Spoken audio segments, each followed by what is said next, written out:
Dear students, welcome to this online class. I am Anup Kumar Mondol, Assistant Teacher, Alipur Union Secondary School, Alipur, Satkira Sodok, Satkira. Today I am going to take English class for the students of class 8 and today's topic is speech. Okay, actually, at first you have to know what is speech. প্রিয় শিক্ষার্থী, এই speech প্রসঙ্গে একটু বলতে হয় যে আসলে স্পিচটা কি। এটা বাংলাটা তোমাদের ভালো করে বুঝতে হবে। স্পিচটা হচ্ছে কোনো কিছু বলা, আমরা যে কথা বলি, আমরা যে বাক্যগুলো বলি, আসলে এগুলো হচ্ছে স্পিচ। এই স্পিচ দুই ধরনের হয়ে থাকে, speech of two kind.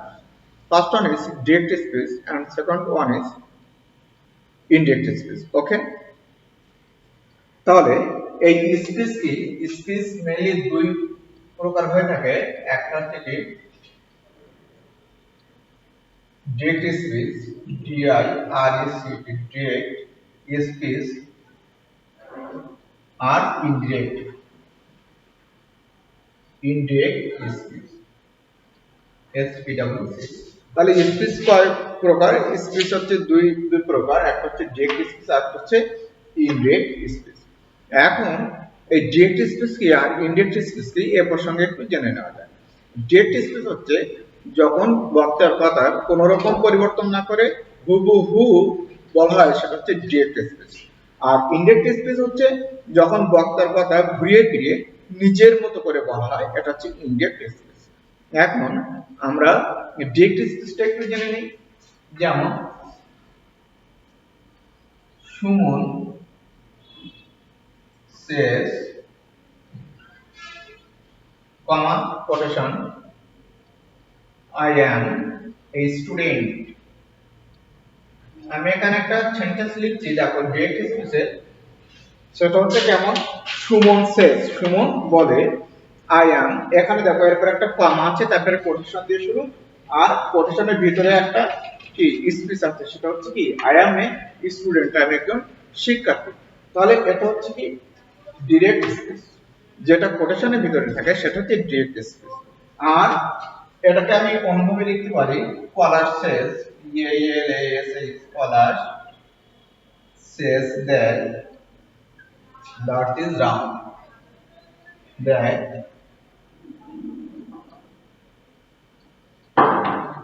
the earth is round। কি লিখলাম? Scholar says that the earth is round। প্রিয় শিক্ষার্থী, খেয়াল করো, এখানে আমি আরেকটা সেন্টেন্স লিখেছি, সেটা হচ্ছে scholar says that the earth is round। এখানে দেখো কমা নাই বা কোটেশন নাই, স্টার্টিং পলাশ আর কি শেষে একদম ফুল স্টপ দিয়ে কি শেষ হয়েছে। তাহলে এটা হচ্ছে কি, দেখো এখানে কমা বা কোটেশন নাই। এই যে নিজের মতো করে কোনো কিছু বলা, এটা হচ্ছে কি তোমার ইনডিরেক্ট স্পিচ, যেখানে কারোর কথা হুবহু বলা হয় না। তাহলে কারো কথা, বক্তার কথা যদি হুবহু বলা হয়, তাহলে কোন রকম চেঞ্জ না করেই বলা হয়, তাহলে সেটা অবশ্যই কোটেশনের ভিতরে থাকবে, আর তখন সেটা কি ডিরেক্ট স্পিচ। আর যখন কোটেশনের ছাড়া কি অন্যভাবে থাকবে, তখন সেটা হচ্ছে কোটেশনের বাইরে থাকবে, তখন সেটা হচ্ছে ইনডিরেক্ট স্পিচ। ওকে, তাহলে আমরা ডিরেক্ট স্পিচ আর ইনডিরেক্ট স্পিচ সম্পর্কে জানলাম।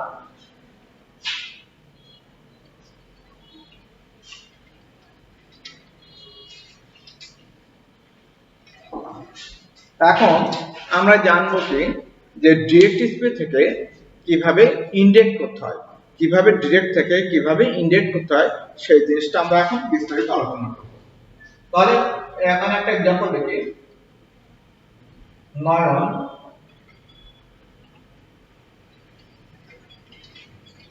says, I am a student।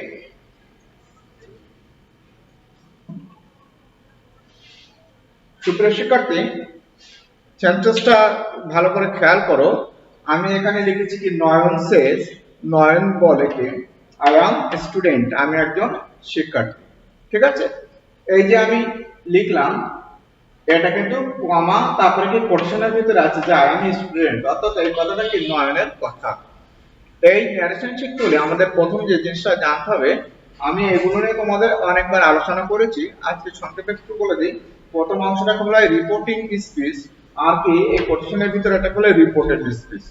Reporting স্পিচের এই যে ভার্ব, এই ভার্ব দেখতে পাচ্ছ হচ্ছে রিপোর্টিং ভার্ব, আর এটা তো রিপোর্টেড স্পিচ তোমরা জানো। এই রিপোর্টিং ভার্বটা খেয়াল করতে হবে।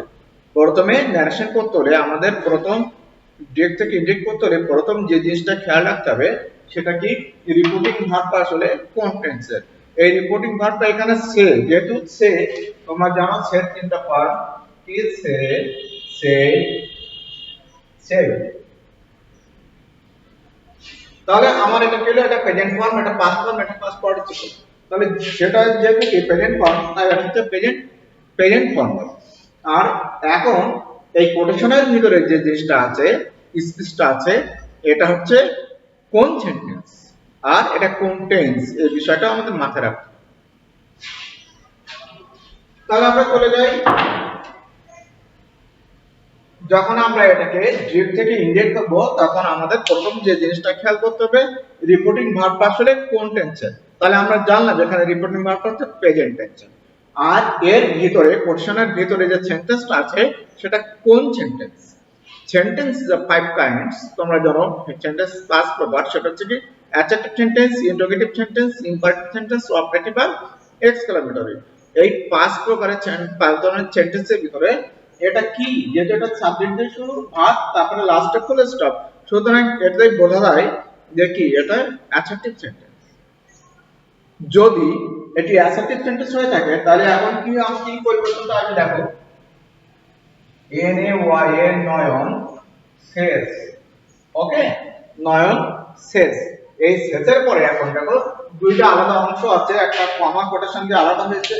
এই দুইটা অংশকে কি করতে হবে, আমাদেরকে একসাথে লিখতে হবে।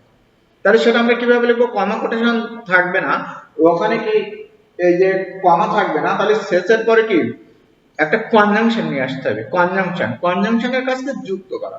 তাহলে দেখো এখানে এই সেন্টেন্সটা হচ্ছে কি অ্যাসার্টিভ সেন্টেন্স, আর অ্যাসার্টিভ সেন্টেন্স হওয়ার কারণে যে কনজাংশনটি আসবে সেটা হচ্ছে কি দ্যাট। তাহলে নয়ন says that, okay, Nayan says that, আমরা এই পর্যন্ত জানি। তারপরে কাজটা হচ্ছে কি, দেখো এই অ্যাসার্টিভ সেন্টেন্সের প্রথমে যে সাবজেক্ট আছে এই সাবজেক্টটা খেয়াল করো, এটা হচ্ছে আই, I কোন পারসন, ফার্স্ট পারসন, I কোন পারসন, ফার্স্ট পারসন। তাহলে ওই সাবজেক্ট যদি ফার্স্ট পারসন হয়ে থাকে তাহলে সবসময়ের জন্য কি এই যে রিপোর্টিং যে স্পিচ আছে এখানকার সাবজেক্টটা কি নয়ন। তাহলে ফার্স্ট পারসন মানেই সকল সময় কি হবে, প্রথম অংশের সাবজেক্ট হবে, অর্থাৎ নয়নকে বোঝাবে। যদি এখানকার ইউ থাকতো তাহলে অবশ্যই কি প্রথম অংশের কাকে বোঝাতো, অবজেক্টকে বোঝাতো। এটা সবসময় মাথায় রাখতে হবে। তাহলে এখানে হচ্ছে আই ফার্স্ট পারসন, তার মানে এই অংশে নয়নকে বোঝায়। তাহলে আই যদি নয়ন হয়ে থাকে তাহলে এখান থেকে নয়ন যেহেতু আমি একবার লিখেছি, তাই দ্বিতীয়বার দ্যাট এর পরে কি আর নয়ন না লিখে কি করতে হবে, ওই নয়নের প্রোনাউনটা নিয়ে আসতে হবে। এখন নয়নের প্রোনাউনটা হচ্ছে হি। এর তিনটা ফর্ম তোমাকে জানতে হবে, হি, হিম আর হি। যেমন আই, মি আর মাই, এর তিনটা ফর্ম, প্রতিটা প্রোনাউনের তিনটা ফর্ম আছে, এই ফর্মগুলো তোমাদের জানতে হবে। তাহলে এখানে আই কিন্তু কি হিসেবে বসে, সাবজেক্ট হিসেবে বসেছে। তাহলে নয়নের প্রোনাউন কি হি, এর তিনটা ফর্ম আমাদের জানা আবশ্যক, হি, হিম, হিজ। তাই এটা যদি সাবজেক্ট হয় তাহলে ওই প্রোনাউনটা এসে কি ওই ফর্মেই বসবে, অর্থাৎ ফার্স্ট পারসন যে ফর্মে রয়েছে আইটা কি সাবজেক্টিভ ফর্ম, তাই নয়নের যে প্রোনাউন এখানে যাবে সেটা অবশ্যই কি হবে, সাবজেক্টিভ ফর্ম হয়েই বসবে। তাহলে নয়নের প্রোনাউন হি আর হিটা যেহেতু সাবজেক্টিভ ফর্ম, তাহলে আমরা এখানে কি করব, আই এর জায়গায় হি বসিয়ে দেব, দ্যাট হি, ওকে। এখন আমি তোমাদের গত ক্লাসে এগুলো ভালো করে বলে দিয়েছি এবং কি ডিটেলস লিখেও দিয়েছি, তাই কি তোমাদেরকে যে বিষয়টা মনে রাখতে হবে যে এই রিপোর্টিং যে ভার্বটা এটা যদি প্রেজেন্ট টেন্সে হয়ে থাকে তাহলে কি এই এই যে অ্যাসার্টিভ সেন্টেন্স এর টেন্সের কোনো রকম পরিবর্তন হবে না।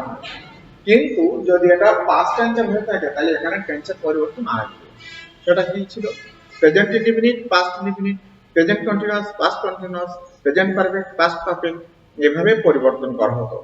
যেহেতু এটা প্রেজেন্ট টেন্সে, তাই কি এই রিপোর্টেড যে স্পিচ এর টেন্সের আর কোনো রকম পরিবর্তন হবে না, তবে পার্সনের পরিবর্তন হবে এবং কিছু কিছু নিকটবর্তী শব্দগুলো সেগুলো কি পরিবর্তন হবে। দেখ তাহলে কি, আর যেহেতু এটা কি টেন্সের কোনো পরিবর্তন হবে না, তাই এখানে অবশ্যই এটা যে টেন্সের আছে সেই টেন্সে থাকবে। কারণ তাহলে কি বলবে, হি পরে কি বসবে, আই পরে এম বসে, কিন্তু হি পরে ইজ বসে, তাহলে এখানে ইজ বসাতে হবে।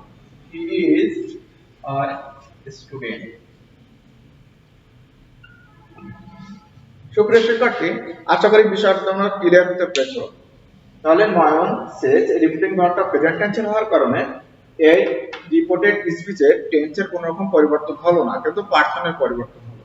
তাহলে এখানে আই ফার্স্ট পারসন মানে নয়নকে বোঝায়, তাহলে নয়নের প্রোনাউন হি, সেটা আসবে, সাবজেক্ট হিসেবে বলবে। আইটা যেহেতু সাবজেক্ট তাই হিটাও এখানে হি আসবে। এখন এটা প্রেজেন্ট ইনডিফিনিট টেন্সের, তাই এর টেন্সের পরিবর্তন হবে না, যেহেতু রিপোর্টিং ভার্বটা প্রেজেন্ট টেন্সের। সুতরাং এখানে হবে হি ইজ, এরপরে ইজ বসে, এ তারপরে স্টুডেন্ট। ওকে, তাহলে আমাদের কিন্তু হয়ে গেল। এই সেন্টেন্সটাকে আমি এভাবে আরেকটা লিখি, রতন আর Indian Ratan say I am a teacher.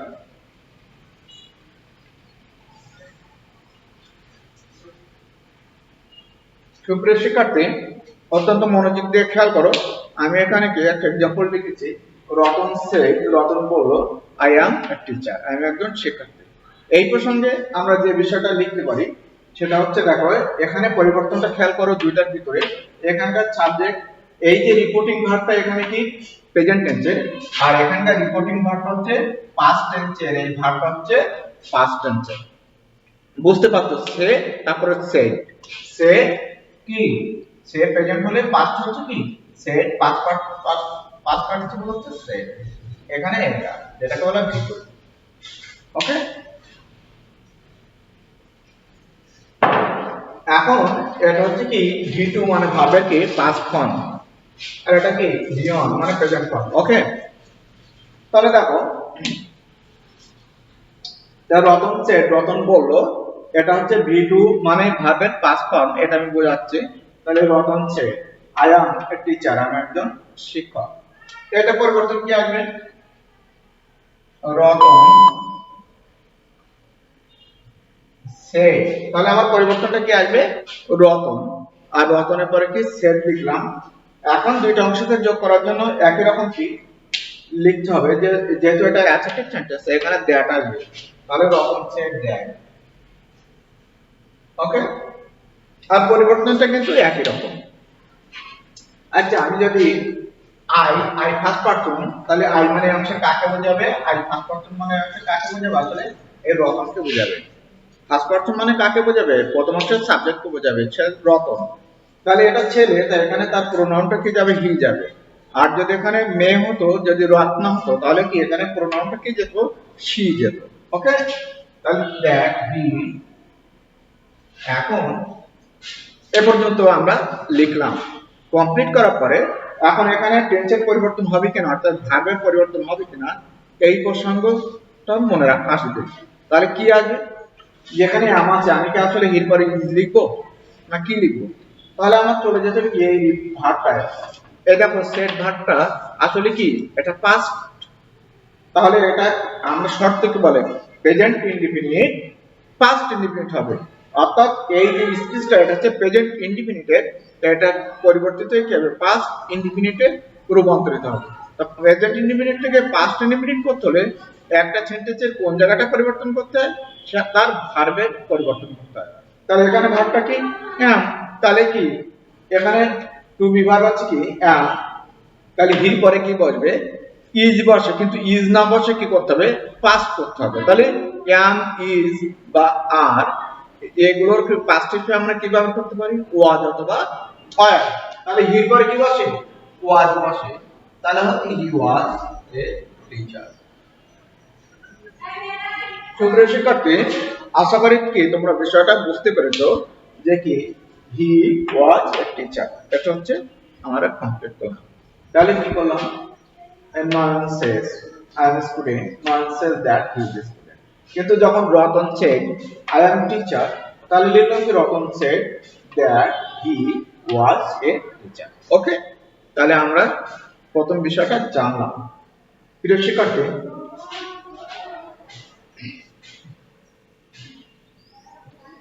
আমি উপরে এই অংশটা মুছে দিচ্ছি, সেন্টেন্সটা মুছে দিচ্ছি, এখানে মুছে দিয়েছি আমি, এটা থাকবে, থাকার পরে কি এটা এখানে থাকবে। এবার আমি দ্বিতীয় কি আরেকটা বোঝানোর চেষ্টা করছি। মনে করে এখানে কি রত্না, আর এন Ratna said to me, said to me I am going to school now, I am going to school now। তোমরা কি বুঝতে পারছো?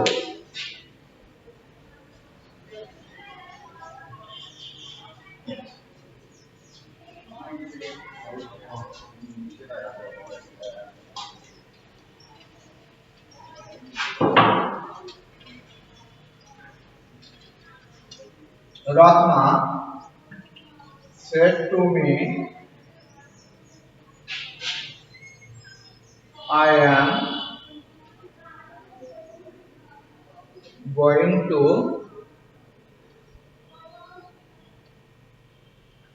school now। আমি এই লিখলাম, ওকে, এটা পরিবর্তন করব। এটা পরিবর্তনে আমাদের যে বিষয়টা মাথায় রাখতে হবে সেটা হচ্ছে এখানে কি আছে, Ratna said to me I am going to school now। এখন আগে যে বিষয়টা আমরা জেনেছি সেখানে দেখো রতন সেড এই ভার পর্যন্ত ছিল, সেট পর্যন্ত ছিল, কিন্তু এখানে আরেকটা জিনিস কি অ্যাড হয়েছে, সেটা হচ্ছে কি মিটা অ্যাড হয়েছে, আর তার আগে একটা টু আছে, এটুকুই অ্যাড হয়েছে। তাহলে আমার কি করতে হবে, রত্না told me, তুমি said আর টু এর পরিবর্তে আমরা যে বিষয়টা ব্যবহার করতে পারি সেটা হচ্ছে told। এখন যদি কেউ পরিবর্তন না করে যেভাবে আছে রত্না said to me, তুমি ওভাবেও লিখতে পারো, আর যদি তুমি একটু পরিবর্তন নিয়ে আসো তাহলে কি লিখতে পারো, রত্না told me। আমরা সেটার পরিবর্তে এখানে told ব্যবহার করলাম, যখন told ব্যবহার করলাম তখন কি told আর অবজেক্টের মাঝখানে প্রিপজিশন বসবে না, অর্থাৎ টু বসবে না, ক্লিয়ার। আর যদি কি তুমি told বসাও তাহলে কিন্তু কোনো মতেই টু বসানো যাবে না, তবে ছেদ বসালে টু বসাতে পারো, তো যা আছে সেভাবে লিখতে পারো। আর told বসালে কিন্তু টুটা লেখা যাবে না। তাহলে কি লিখতে হবে, রত্না told me, দুইটা অংশ যোগ করার জন্য কি বসালাম, that। কেন that বসালাম, যেহেতু এটা কি এখন অ্যাসার্টিভ সেন্টেন্স, তাই আমরা এখানে that বসালাম। ওকে, আজকে শুধু অ্যাসার্টিভ সেন্টেন্স নিয়ে আলোচনা করব। তাহলে Ratna told me that, I মানে এখানে কি, I এই অংশের রিপোর্টেড স্পিচের সাবজেক্ট হচ্ছে I, ফার্স্ট পারসন। কোন পারসন, এটা হচ্ছে ফার্স্ট পারসন। আর এটা মানে কাকে বোঝাবে, প্রথম অংশের সাবজেক্টকে বোঝাবে, অর্থাৎ রত্নাকে বোঝায়। তাহলে তাই যদি হয়ে থাকে তাহলে রত্নার প্রোনাউনটা কি she, আর ওটাই সাবজেক্টিভ ফর্ম, তাহলে এখানে I এর জায়গায় কি বলবে, she। ওকে, বসালাম। তারপরে আমার কোন বিষয়টা মাথায় রাখতে হবে, যে বিষয়টা মাথায় রাখতে হবে সেটি হচ্ছে ভার্বের পরিবর্তন। দেখো এখন এই যে ভার্বটা হচ্ছে রিপোর্টিং যে ভার্ব, এটা হচ্ছে পাস্ট ফর্ম, সেট নিশ্চয়ই কি পাস্টের, তাহলে তাই যদি হয়ে থাকে তাহলে প্রেজেন্ট ইনডিফিনিট টেন্সের, অর্থাৎ রিপোর্টেড স্পিচটা যদি প্রেজেন্ট ইনডিফিনিট টেন্সের হয়ে থাকে তাহলে সেটা হয়ে যায় কি পাস্ট ইনডিফিনিট। আর যদি এটা প্রেজেন্ট কন্টিনিউয়াস থাকে তাহলে হয়ে যাবে কি পাস্ট কন্টিনিউয়াস। তাহলে I am going to school now, এই যে এই সেন্টেন্সটা হচ্ছে কি প্রেজেন্ট কন্টিনিউয়াস, সুতরাং এটা কিসে রূপান্তরিত, কিসে পরিবর্তিত হবে, প্রেজেন্ট কন্টিনিউয়াস হয়ে যাবে পাস্ট কন্টিনিউয়াসে। তাহলে আমরা সেই ক্ষেত্রে কি লিখবো, she was, অক্সিলারি ভার্বটা হবে কি was, she was, তাহলে going, আর কন্টিনিউয়াস তাহলে going to school। আর কিছু বলেছি নিকটবর্তী শব্দগুলো দূরবর্তী শব্দে পরিণত হয়, যেগুলো আমি গত ক্লাসে লিখে দিয়েছি। নাও থাকলে দেন হয়। গত ক্লাস মানে কয়েক ক্লাস পূর্বে যে ক্লাস যখন আমি ন্যারেশন নিয়ে আলোচনা করেছি তখন সবগুলো লিখে দিয়েছি। নাও থাকলে সেখানে কি দেন হয়েছে, টুডে থাকলে দ্যাট ডে, টুমরো থাকলে দ্য নেক্সট ডে, ইয়েস্টারডে থাকলে দ্য প্রিভিয়াস ডে, এরকম। তাহলে এখানে আছে কি নাও, তাহলে নাওটা থাকলে গেলে কি হবে, দেন হবে, THEN, going to school then. সুপ্রিয় শিক্ষার্থী, আজ আমরা একেবারে ক্লাসের শেষ প্রান্তে। আশা করি যে তোমরা বিষয়টা বুঝতে পেরেছো। আর আজকে তোমাদের যতটুকু আমি বিষয়টা আলোচনা করলাম এই কথাগুলো মনে রাখলে পরবর্তী ক্লাসগুলোকে ক্লাস এতটুকু ভালো করে প্র্যাকটিস করবে।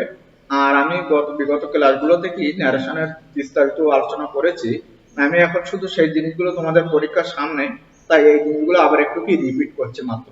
ওকে, তোমাকে একটু রিমাইন্ড করাচ্ছি, তোমরা এই জিনিসগুলো আবার একটু নাড়াচাড়া করলেই কি সবগুলো ভালো মনে পড়বে।